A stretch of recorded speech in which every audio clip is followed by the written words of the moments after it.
Okiriza okubanga otambula ne Power of Africa Radio.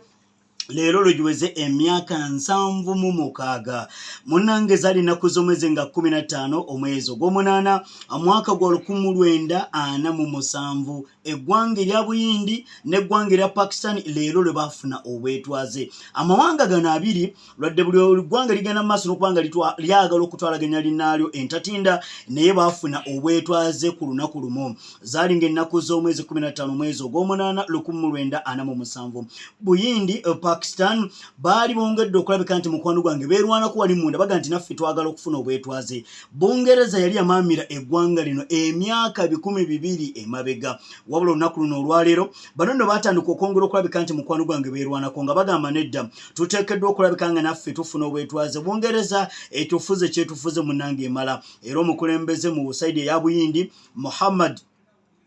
Gandhi ono ne yasala okulabika nga mukwano gwange atandika okukola enteekateeka ne campaign esobola okulabika nti mukwano gwange ebaleeta basobola okulabika nti bafuna obwetwaze baatandika okubanga bateeka akazito eri gavumenti ya Bungereza mu biseera ebyo era ogenda okukakana nga baga nti owange abasajja tusobola okulabika nga tubata basobola okulabika nti batwala amawanga gaabwe maaso okwongera okulabika nti bagakulaakulanya so leero giweze emyaka 76 zaali ng'ennaku z'omwezi 15 mwezi gw'omunana 1947 bwe lutyo bwe lwali